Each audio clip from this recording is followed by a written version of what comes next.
तो मन ने कहा कि किस युक्ति से हम इसको पावें। अरे एक स्त्री देखी आंख से, एक पुरुष देख लिया आंख से, एक कपड़ा देख लिया, एक जेवर देख लिया, एक मोटर देख ली, एक मकान देख लिया, और सिनेमा देखने गए, क्लब देखने गए, एक पर्दा देख लिया, एक फर्नीचर देख लिया, हैं? एक डायलॉग सुन लिया।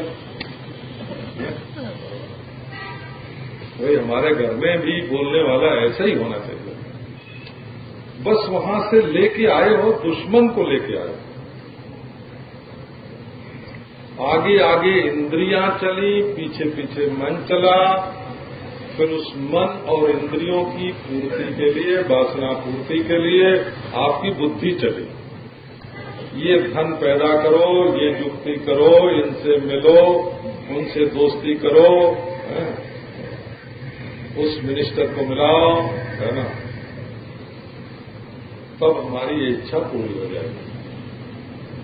तो आगे इंद्रिय, फिर मन, मन के पीछे बुद्धि। बुद्धि को आपने बिल्कुल पीछे कर दिया और बुद्धि के पीछे आप हो गए। अब घसीटे जा रहे हैं, घसीटे जा रहे हैं, घसीटे जा रहे हैं।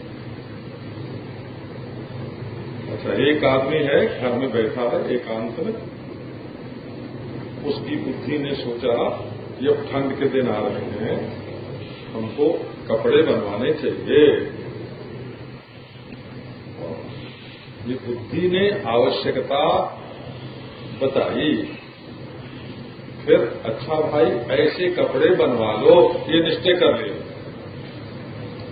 और बाजार में गए, आंख से पसंद करके ले आए।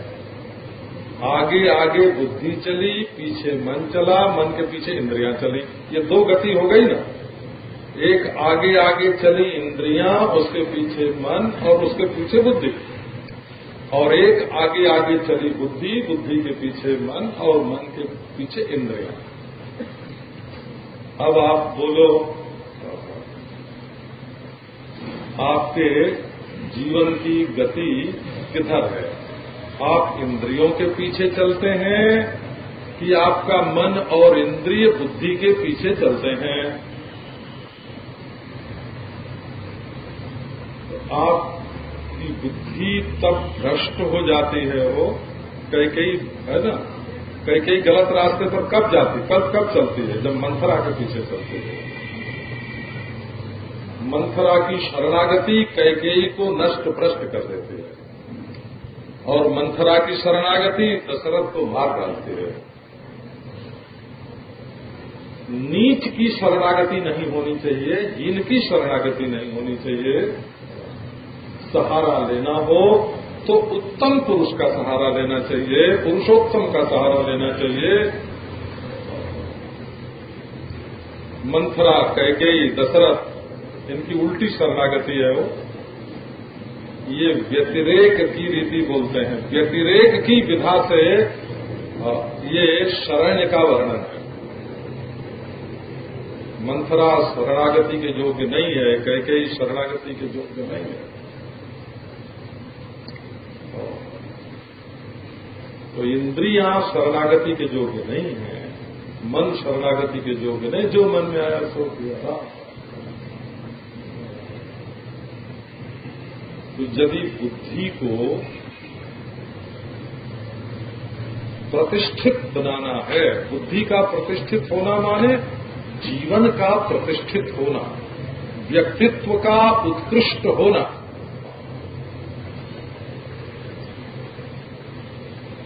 वीतराग भय क्रोध स्थितधीर मुनिरुच्यते। दुख में घबराओ है, सुख में स्पृहा मत करो। स्पृहा शब्द का प्रयोग जानबूझकर। काम, स्पृहा, ममता और अहंकार, इन चारों का वर्णन एक साथ किया हुआ है।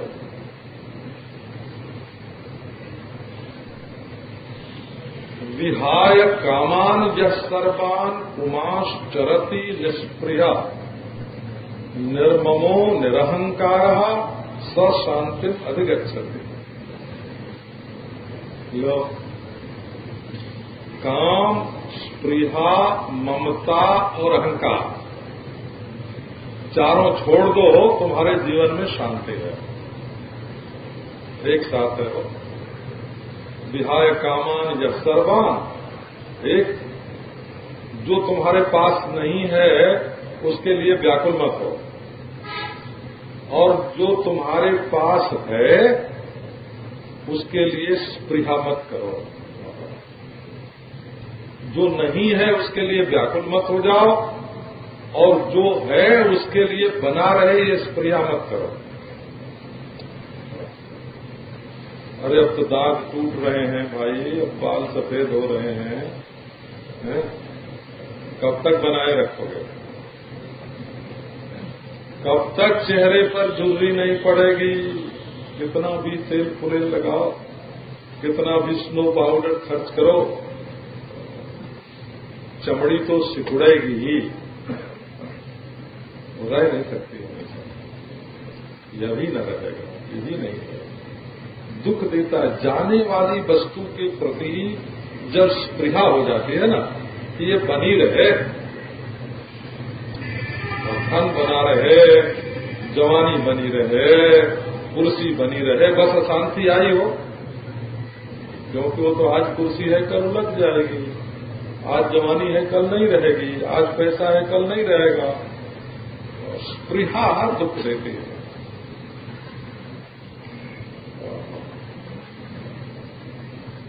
और ममता, ये मेरा है, और अहंकार, एक अहम होता है प्राकृत और एक होता है आविद्या। ये अहम के दो रूप हैं। जैसे एक अहम है जो कहता है हाथ मेरा मुंह मेरा, मैं हाथ वाला मैं मुंह वाला, और हाथ से उठा के मुंह में भोजन डाल देता है। ये हाथ और मुंह दोनों का मालिक बन के एक अहम इस शरीर में बैठा हुआ है, वो प्राकृत है।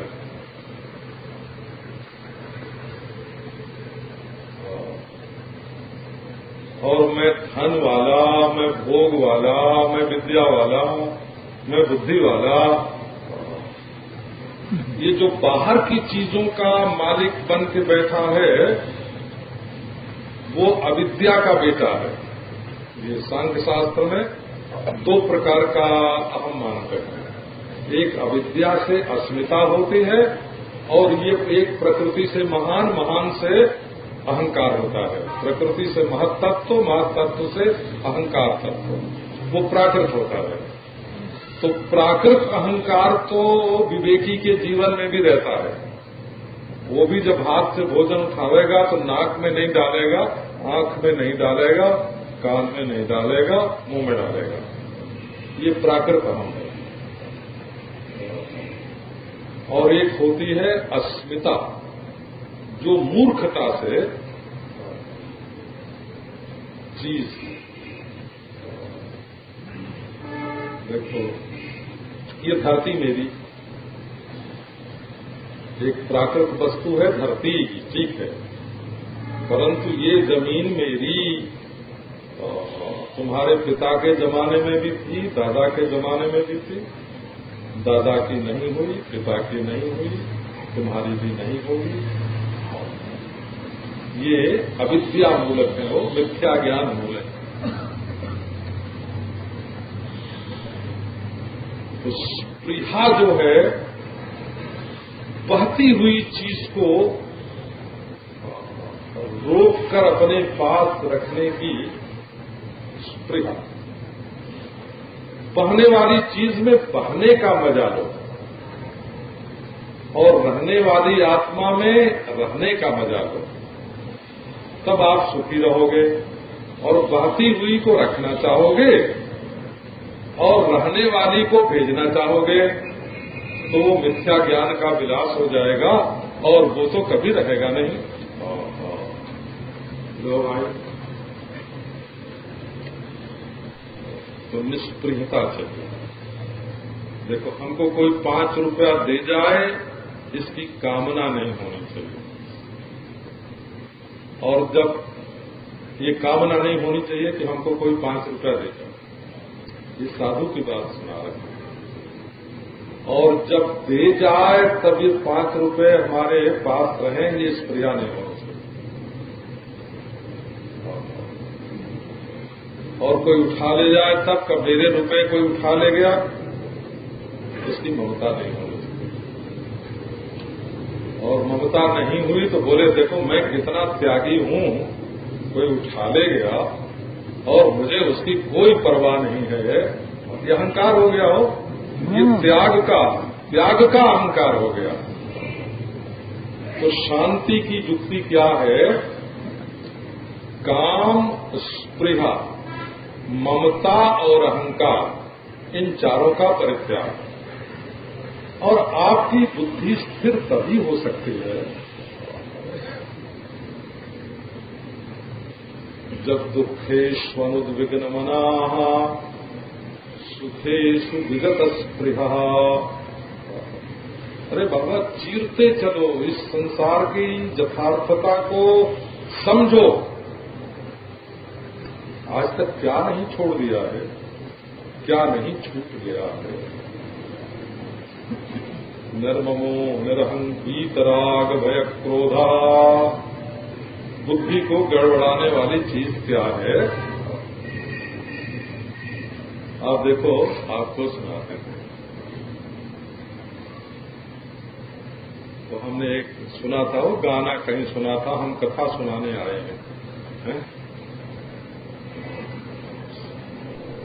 सर्वे श्रोतारथ सावधान हो, सब श्रोता सावधान होकर सुना। आपको कथा सुना है।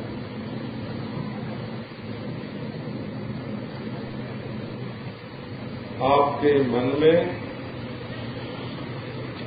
क्रोध जब आता है और आप समझते हैं कि हम उचित क्रोध कर रहे हैं, जब क्रोध उतर जाएगा तो आप पछताएंगे जरूर, क्योंकि आपके मुंह से अनाप शनाप बात निकल गई, आपकी आंख लाल हो गई, आपके हाथ से बुरी क्रिया हो गई, आपने अपना पांव पटका। जब जोर से क्रोध आता है तो हाथ पांव कांपने लगते हैं, जीभ लड़खड़ाने लगती है। पहले मुंह लाल होता है, फिर काला हो जाता है और धड़कन बढ़ जाती है। रक्त की गति, ब्लड प्रेशर नाप लो, क्रोध में बढ़ जाएगा। और हार्ट फेल भी हो सकता है, बहुत अधिक क्रोध होने पर हार्ट फेल भी हो सकता है। तो रोग हुआ ना, क्रोध तो एक रोग है, और ये शरीर को ही नहीं बुद्धि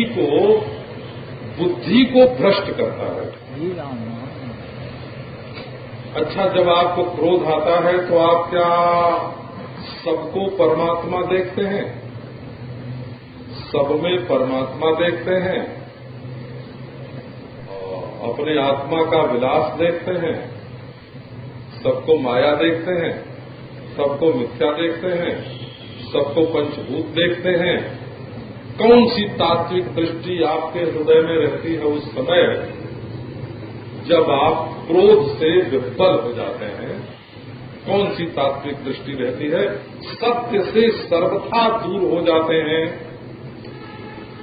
और अपना जो शांत आत्मा है, शुद्ध बुद्ध मुक्त, वो क्रोध के साथ एक होकर क्रोधी हो जाता है, क्रोधी बन गया। क्रोध अकस्मात, क्रोध को क्रोध क्यों कहते हैं? कम सुख स्रोतः रुणद्धीति।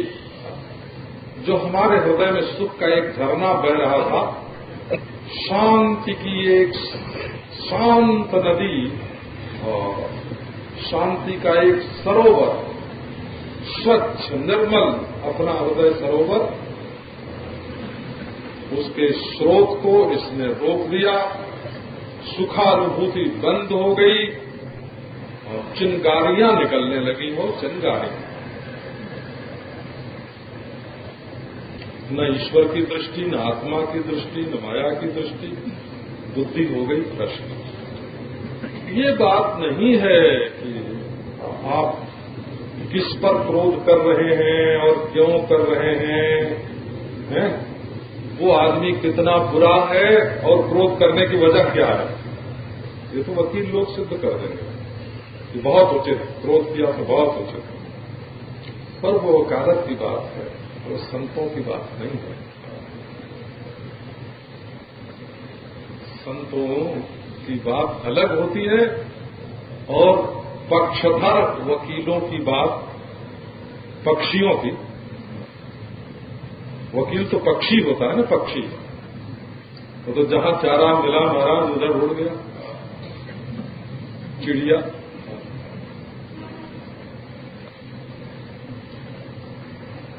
तो मैंने हम वकील की निंदा नहीं कर रहे हैं, पर पक्षी है जरूर। कोई एक पक्ष की बात कहता है तो वकील लोग सिद्ध कर सकते हैं कि यहां क्रोध करना उचित था, यहां गाली देना उचित था, यहां मारना उचित था। लेकिन हमारे हृदय में जो क्रोध आया उसकी तकलीफ तो हम भोगते हैं। हमारी बुद्धि को बिगाड़ दिया उसने, विकृत कर दिया। अब देखो आपको और कुछ थोड़ी सी बात, ये क्रोध कब आता है?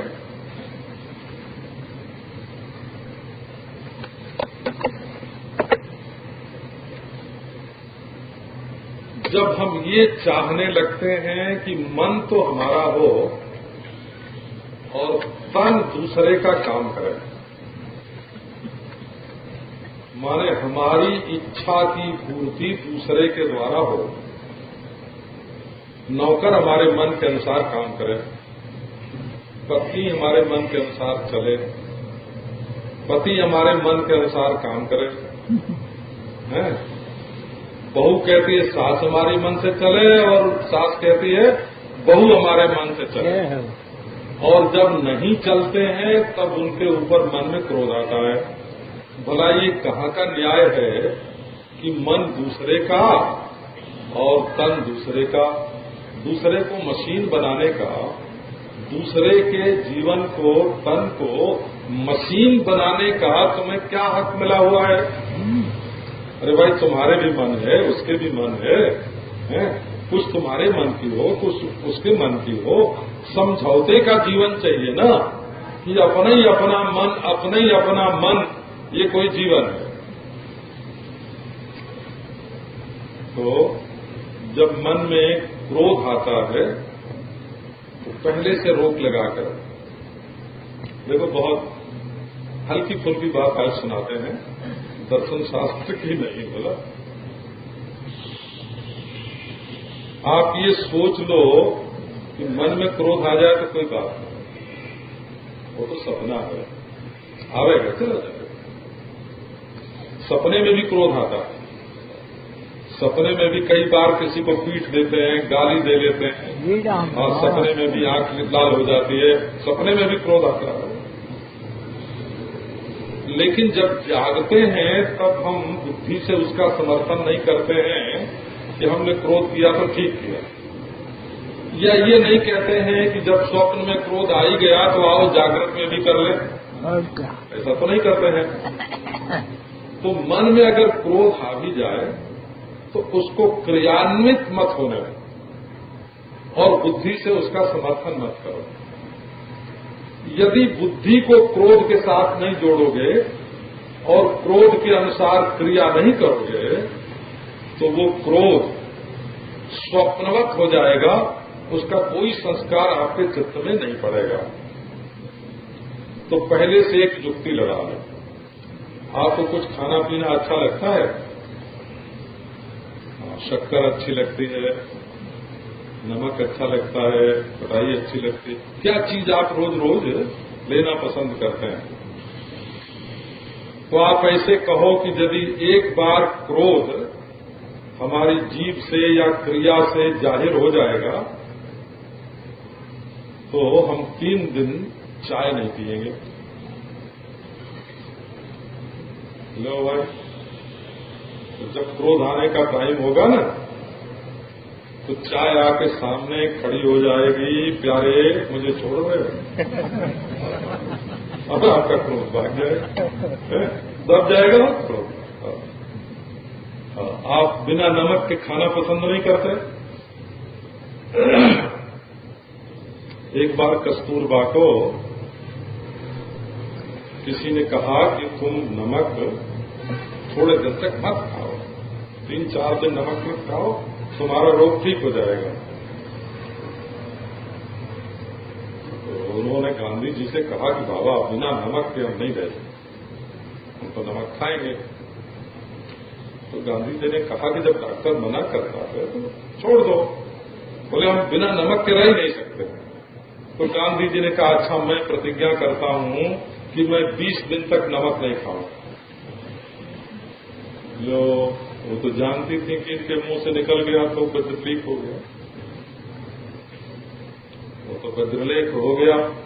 बोले अब गांधी जी ने नमक छोड़ दिया तो कस्तूरबा ने भी छोड़ दिया। तो यदि आप नमक के बिना नहीं रह सकते हैं तो आप कहो कि एक बार यदि मैं क्रोध में बोलूंगा, क्रोध में कुछ करूंगा और तो सप्ताह भर तक नमक नहीं खाऊंगा, फिर नमक आके आपको मना करेगा। क्रोध आने वाला दिखे तो आप चुप हो जाइए, मौन हो जाइए, वहां से हट जाइए,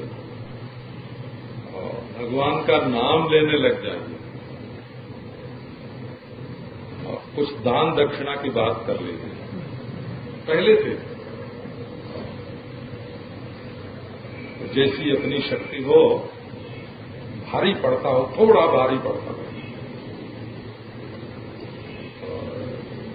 पर कभी कभी इसमें गलती भी होती है। एक सेठ ने प्रतिज्ञा की कि हमको हम एक बार कोई क्रोध आवेगा किसी पर तो 10 रुपया लुटा देंगे। अब महाराज नौकरों को मालूम पड़ गया कि सेठ को जब क्रोध आता है तो 10 रुपया देता है। अब वो दिन भर में 10 बार उसको क्रोध बुला दे और बेचारे को 10-10 रुपया देना पड़े, हैं? छोटा सेठ था, उसके लिए 10-10 रुपये और दिन भर में कई बार देना अच्छा नहीं था। तो चुपचाप अपने मन में संकल्प कर लेना चाहिए, देने में थोड़ा बोझ है। अच्छा एक बात आपको हंसी की बताता हूं, यदि आपको कभी क्रोध आवे तो आप शीशे के सामने जाकर खड़े हो जाइए और देखिए आपकी आंख कैसे लाल हो रही है और होठ कैसे फड़क रहे हैं। जरा अपनी शकल सूरत देखिए। ये बात है कि किसी दूसरे को दिखाना नहीं, दूसरे को दिखाओगे तो शीशा तोड़ देगा, उठा के तुम्हारे ऊपर पटक देगा। तो क्रोध के समय सावधानी रखना। ऐसे काम का प्रसंग मन में होवे तो जिस विषय का काम है, स्त्री का है, पुरुष का है, उसमें जो गंदगी है उसका ख्याल करो। उस काम की पूर्ति में जो गंदगी है, आपको मालूम है वैराग्य की बात पूछना। दुनिया में जितनी गंदगी है वो अपने शरीर से निकलती है।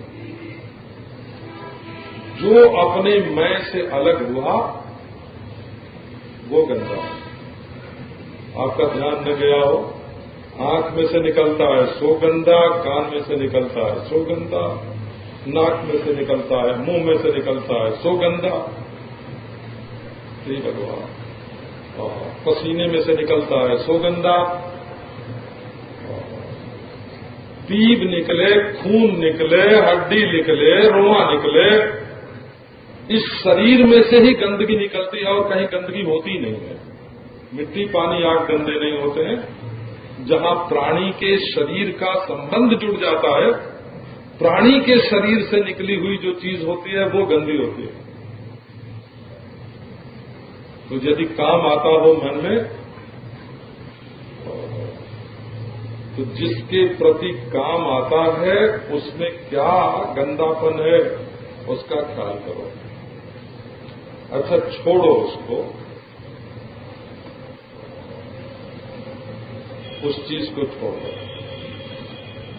उत्तम से उससे अधिक सुंदर का ध्यान करो, भगवान का ध्यान करो।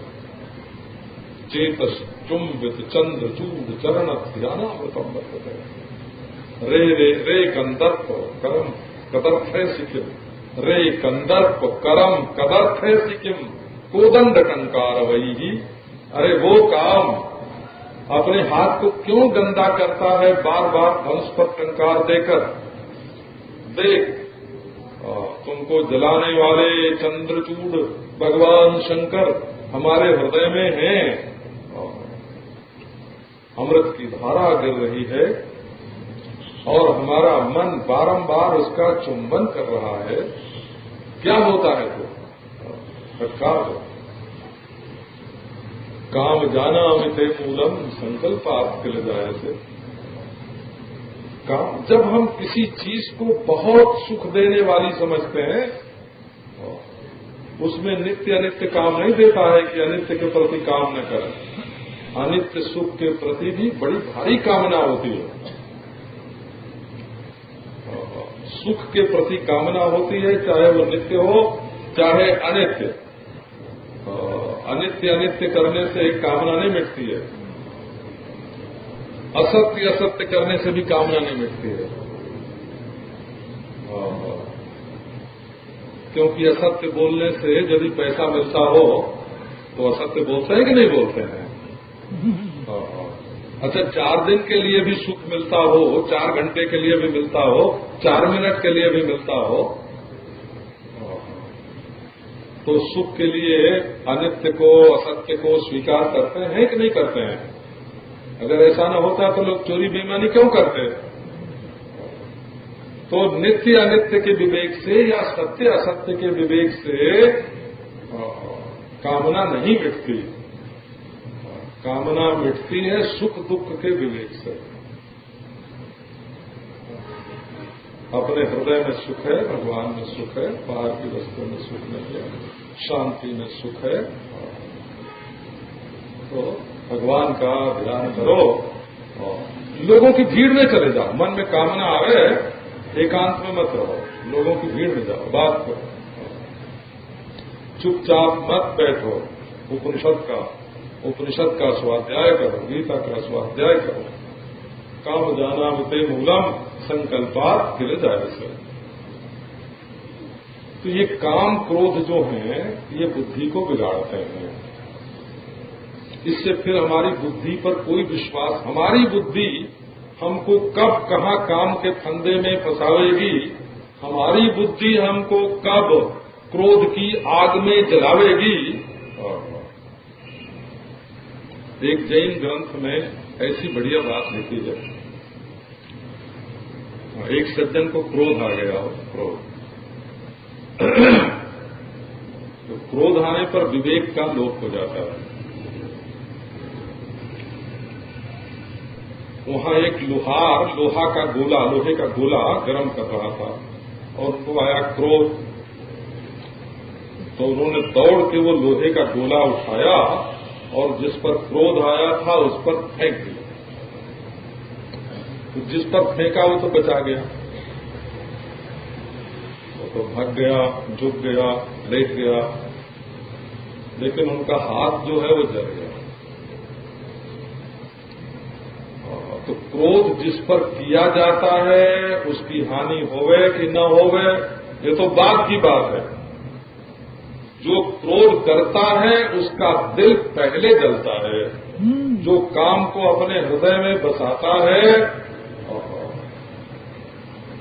उसके हृदय में आंधी पहले आते हैं।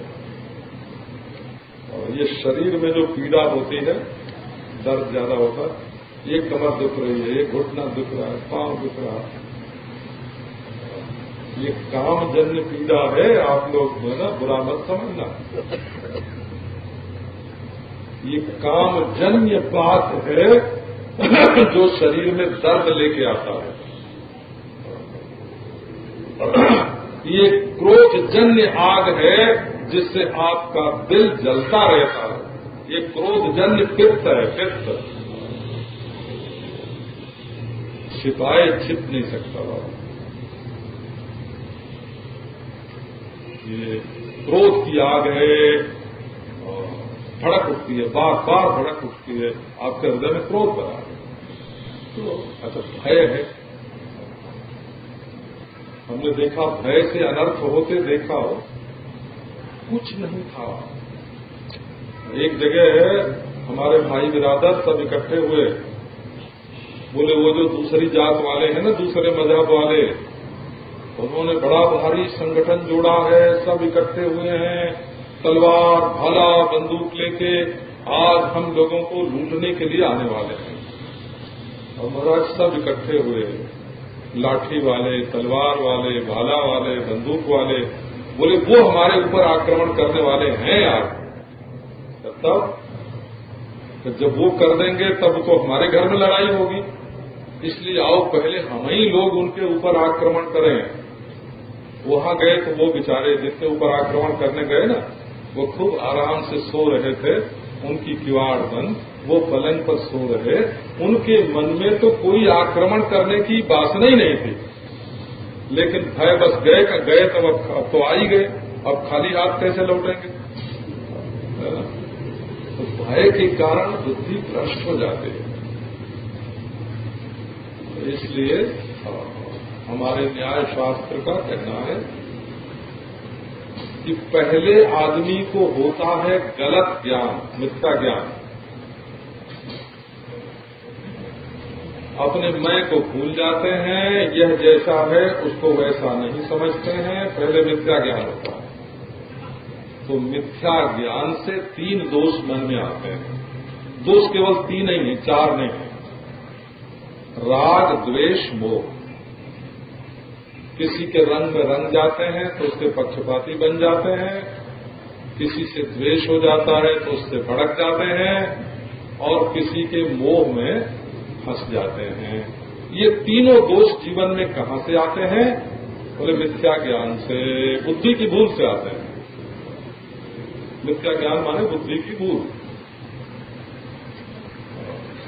जब ये 3 दोष आते हैं तब इसके अनुसार प्रवृत्ति होती है, दोष मूलक प्रवृत्ति होती है। तब शुभ कर्म होता है, अशुभ कर्म होता है, फिर शुभ कर्म अशुभ कर्म के अनुसार जन्म होता है। और जब हम शरीरधारी होकर आते हैं तो ये प्रिय है, ये अप्रिय है, ये विभाग बन जाता है। और जब तक हम अपने को शरीर के साथ संबद्ध रखेंगे तब तक प्रिय और अप्रिय, अनुकूल और प्रतिकूल आता रहेगा। दुनिया जीवन में सुख दुख होते रहेंगे। तो यदि सबकी जड़ जो बुद्धि की भूल है वो ठीक कर ली जाए तो कर्म ठीक करके बुद्धि ठीक करें, भाव ठीक करके बुद्धि ठीक करें, ये एक क्रम है। पहले कर्म ठीक करो, भाव ठीक करो, बुद्धि ठीक हो जाएगी। भाव ठीक करो तो कर्म और बुद्धि ठीक हो जाएगी, और बुद्धि ठीक करो तो भाव और कर्म ठीक हो जाएंगे। ये 3 चीजें, 3 चीज। तो कर्मयोगी लोग कहते हैं, धर्मात्मा लोग कहते हैं कि अपना धर्म कर्म ठीक करो तो दिल भी साफ हो जाएगा और अकल भी साफ हो जाएगी। भक्त लोग कहते हैं पहले भाव ठीक करो तो कर्म भी ठीक हो जाएगा, बुद्धि भी ठीक हो जाएगी। और वेदांती लोग कहते हैं पहले बुद्धि ठीक करो फिर भाव भी ठीक हो जाएगा, कर्म भी ठीक हो जाएगा। ये तीनों का गणित है वो। ये सब के सब वैज्ञानिक रीति से अपनी प्रक्रिया, रासायनिक क्रिया शरीर में करते हैं किसी के लिए पहले कर्म, फिर भाव और ज्ञान। किसी के लिए पहले भाव, पीछे कर्म और ज्ञान। किसी के लिए पहले ज्ञान और पीछे भाव और कर्म, और किसी के लिए तीनों साथ साथ। और कोई तो ऐसे होते हैं महाराज बिल्कुल अलग। तो वीत राग भय क्रोध, जब राग भय क्रोध, स्पृहा और उद्वेग, दुख में उद्वेग, सुख में स्पृहा, प्रिय से राग, अप्रिय से भय, और अप्रिय पर क्रोध। अच्छा, क्रोध और द्वेष में भी फर्क होता है। हिंसा होती है शरीर से, क्रोध होता है मनोवृत्ति में, द्वेष होता है संस्कार में। बहुत सूक्ष्म है। हिंसा से सूक्ष्म क्रोध है और क्रोध से सूक्ष्म द्वेष है। और द्वेष के मूल में सिवाय अज्ञान के और कुछ नहीं है। हम अज्ञान बस अपने को जलाते हैं, अपने को भस्म करते हैं। तो यदि बुद्धि को ठीक करना है भाई, अपनी बुद्धि यदि अपना काम नहीं देगी, ठीक ठीक निर्णय नहीं करेगी, आप पांव तो रखेंगे पर आंख से देखेंगे नहीं। ये भीतर की आंख का नाम बुद्धि है वो। और जीवन के संचालन का नाम कदम बढ़ाना है, कदम कदम। यदि आप बुद्धि की आंख से ठीक ठीक देखेंगे नहीं और बिना देखे कहीं पांव रखेंगे आगे, अपने जीवन का संचालन करेंगे, तो कहीं कांटे पर रख देंगे, कहीं आग पर रख देंगे, कहीं बिच्छू पर रख देंगे, कहीं गड्ढे में रख देंगे, गिर जाएंगे। इसलिए बुद्धि जो है, बुद्धि का प्रतिष्ठित होना, स्थिर होना आवश्यक है। स्थिर बुद्धि को ही हमारे वेदांती लोग निष्ठा बोलते हैं। निष्ठा, निष्ठा शब्द का अर्थ होता है गति निवृत्ति, डावाडोल न होना। नितराम स्थिति का नाम स्था गति निवृत्त। डावाडोल न हो, हिले नहीं, बुद्धि हिले नहीं। अडिग कोई भी काम करना है, आप पहले उसके बारे में सोच विचार के अचल बुद्धि से उस काम का प्रारंभ कीजिए। ये श्री कृष्ण बुद्धि के बड़े भारी प्रेमी हैं वो। ये तो ज्ञानी को भी बुद्धिमान बोलते हैं। देखो 15वें अध्याय के अंत में जो क्षर, अक्षर और क्षराक्षर से विलक्षण पुरुषोत्तम पुरुष को जानता है, उसको भगवान क्या बोलते हैं? आपको याद करो, जो माम एवं सम्मूढ़ो जानाति पुरुषोत्तमम् स सर्वविद् भजति माम सर्वभावेन भारत। बुद्धिमान स्यात् कृतकृत्यश्च भारत। ये अर्जुन वो बुद्धिमान है और कृतकृत्य है, वही अपने कर्तव्य पूरे करता है और वही बुद्धिमान है। एवं बुद्ध्वा बुद्धिमान स्यात् कृतकृत्यश्च भारत। वो तो बुद्धिमान है कौन? जो क्षर पुरुष, अक्षर पुरुष, पुरुषोत्तम इनको जान लेता है, वो सर्वविद हो जाता है, सर्वभाव से मेरा भजन करता है, उसने अपने कर्तव्य पूरे कर लिए और वो बुद्धिमान है। और देखो, कर्म के रहस्य को जो जानता है उसको भी बुद्धिमान बोलते हैं। कर्मण्य कर्मज पश्येत् अकर्मणि च कर्मजः स बुद्धिमान मनुष्येषु। सयुक्त कृष्ण कर्मकृत, सब बुद्धिमान मनुष्य से, मनुष्यों में मनुष्य हो और मनन नहीं है। मनुष्य तो उसको कहते हैं। आप देखो, पशु होता है पशु और मनुष्य, उसमें क्या फर्क होता है? मनुष्य श्रद्धा और मनन दोनों जिसमें होए उसको मनुष्य कहते हैं। श्रद्धा पत्नी है और मनन पति है।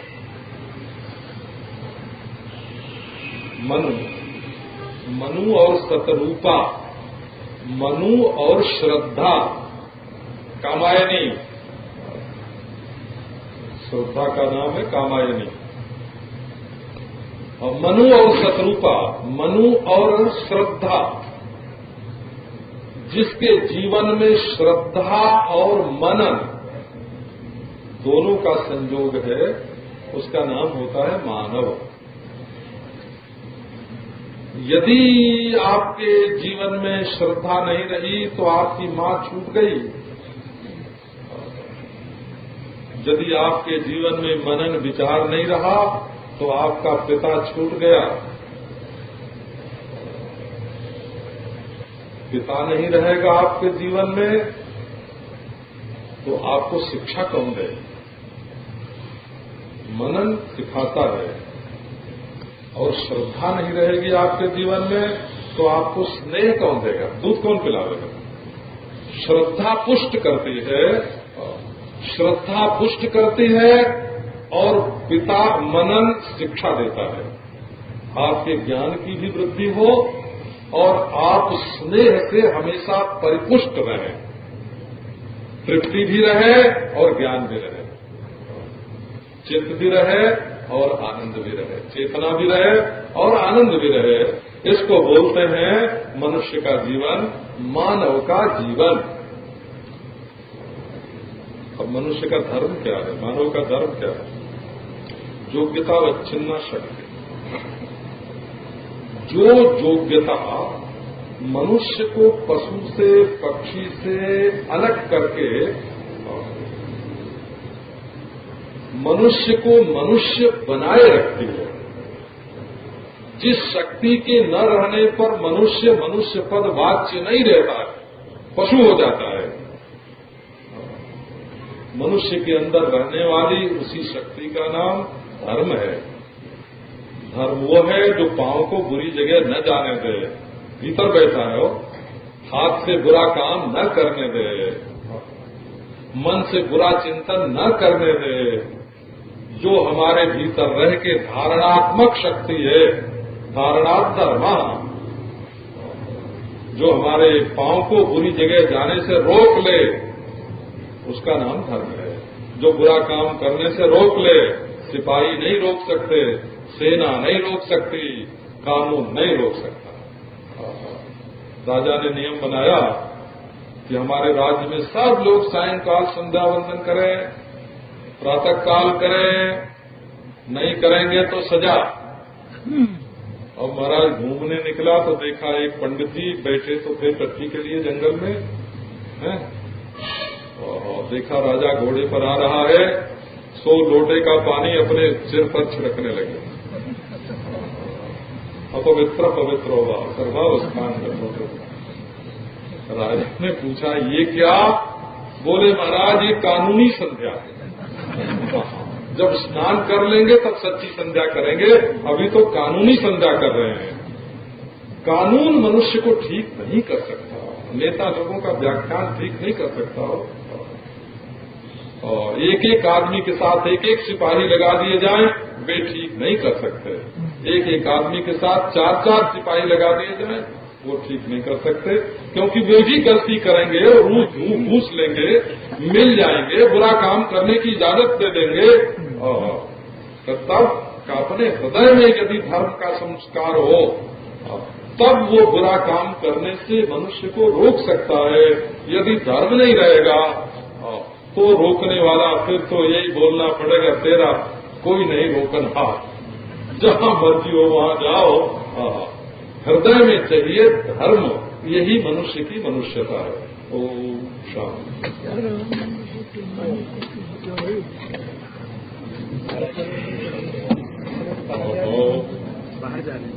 शांति।